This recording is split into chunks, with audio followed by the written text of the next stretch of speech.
দেখলাম কোটি টাকার স্বপ্নবাজ শিক্ষা সংস্কারের নামে কনসালটেশন কমিটি, শীতাতাপ নিয়ন্ত্রিত কনসালটেশন কমিটিতে রাষ্ট্রের কোটি কোটি টাকা অপচয় করা হয়েছে, কিন্তু কোনো কমিটির কোনো সিদ্ধান্ত গৃহীত হয়নি। মিথ্যা আশ্বাস দিয়ে দিয়ে গত ইন্টারিম সরকার আমাদেরকে বৈঠকের নামে প্রহসন করে আমাদেরকে রাজপথে বারবার ধাবিত করেছে। মিথ্যা আশ্বস্ত করে আমাদের সংগঠনদের মধ্যে বিভাজিত রূপ ধারণ করে একটি পক্ষকে বিধানচন্দ্র পোদ্দার, যিনি শিক্ষা উপদেষ্টা ছিল বিগত ইউনূস সরকারের, তার আদিষ্ট হয়ে আমাদের ঐক্যবদ্ধ আন্দোলন 16টি সংগঠনের একটি স্বাক্ষরিত চিঠির আন্দোলনকে বিচ্ছিন্নভাবে সরকারের সাথে ওই কিছু সংগঠন আতাত করে আমাদের মূল যারা আন্দোলনকারী ছিলাম আমাদেরকে ষড়যন্ত্র করে আমাদের 43 জন শিক্ষককে জেলার বাইরে নিয়ম বহির্ভূত বদলি করেছে।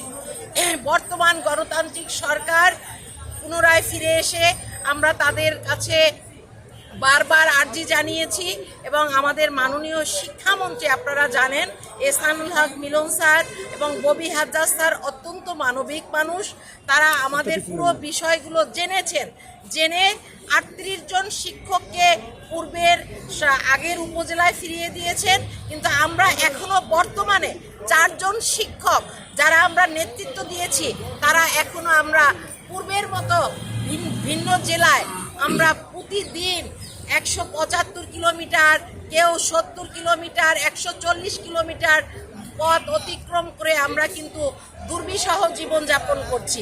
আপনারা সাধারণ যারা সাংবাদিক ভাই বোন আছেন, সাধারণ যারা মানুষ আছেন, তাদেরকে এই যে ইন্টারিম সরকারের যে নির্যাতন, এই শিক্ষা বিপ্লবের জন্য আমরা কিন্তু বৃহৎ স্বার্থে কাজ করেছি, আমরা কোনো অন্যায় করিনি।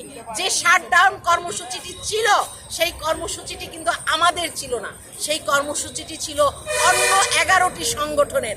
বরং সেই 11টি সংগঠনের মানুষদেরকে কেন তারা বৈষম্যতে শাস্তিতে তারা বৈষম্য রাখলো, তাদের শাস্তি দিল না, আমাদের নির্দিষ্ট কয়েকজন মানুষকে শাস্তি দিয়ে তারা গভর্নমেন্ট সেই ইউনূস সরকার কি প্রমাণ করলো যে শিক্ষকদেরকে শুভঙ্করের ফাঁকি দেওয়ার জন্য ওই নামধারী কিছু সংগঠনকে ব্যবহার করেছে আপনারা। এবং তৎকালীন উপদেষ্টা, শিক্ষা উপদেষ্টা ভুইফোর বলেছিল আমাদেরকে, আমরা একটা প্রশ্ন রাখি, আপনারা খোঁজ নিয়ে দেখবেন 3.5 লক্ষ শিক্ষক এই ভুইফোর যাদেরকে বলেছে, সেই ভুইফোর শিক্ষকদের সাথে একাত্মবদ্ধভাবে আন্দোলন করেছিল। আর যারা শাটডাউন কর্মসূচি দিয়েছিল তারা কিন্তু এখনো শাস্তির বাইরে আছে। আমরা তাদের শাস্তি চাই না, বরং নিরপেক্ষ বর্তমান যে শিক্ষামন্ত্রী আছে, আমি মাননীয় শিক্ষামন্ত্রী মহোদয়ের কাছে বলবো, আপনি নিরপেক্ষ একজন মানুষ। বিগত সরকারের হওয়া শিক্ষা আন্দোলনের নামে যে নির্যাতন আমাদের করেছে, রক্তাক্ত করেছে, বুলেটবিদ্ধ করেছে, বিভাগীয় মামলা করেছে এবং দূর দূরান্তে বদলি করেছে, তাদের বদলিগুলো দ্রুত প্রত্যাহার করে আমাদেরকে স্বপদে ফিরে আনুন, এটাই আমাদের সকলের কাছে প্রত্যাশা। পাশাপাশি বিগত সরকার আমাদের যে 3টি দফার যে মিথ্যা প্রতিশ্রুতি দিয়ে গেছে, আমি মনে করি গণতান্ত্রিক সরকার, বর্তমান বাংলাদেশের যে গণতান্ত্রিক সরকার জনাব তারেক রহমান শিক্ষা বিপ্লব নিয়ে কাজ করছেন এবং আপনারা দেখছেন তিনি কিন্তু শিক্ষার পরিবর্তনের জন্য ব্যাপক প্রচেষ্টা চালিয়ে যাচ্ছেন। প্রাথমিক শিক্ষা হচ্ছে জাতির প্রথম গড়ার ভিত।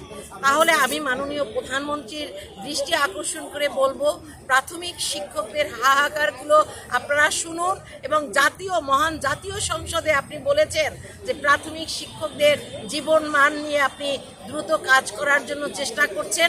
আমরা সেই স্বপ্নে বিভোর আছি, আমরা শান্তিপূর্ণভাবে সেই পর্যন্তই অপেক্ষা করব যে আমাদের প্রাথমিক বিদ্যালয়ের শিক্ষকদের আর্থিক মর্যাদা বৃদ্ধি পাবে, সামাজিক মর্যাদা বৃদ্ধি পাবে, শিক্ষক হবে প্রথম শ্রেণীর নাগরিক। ধন্যবাদ।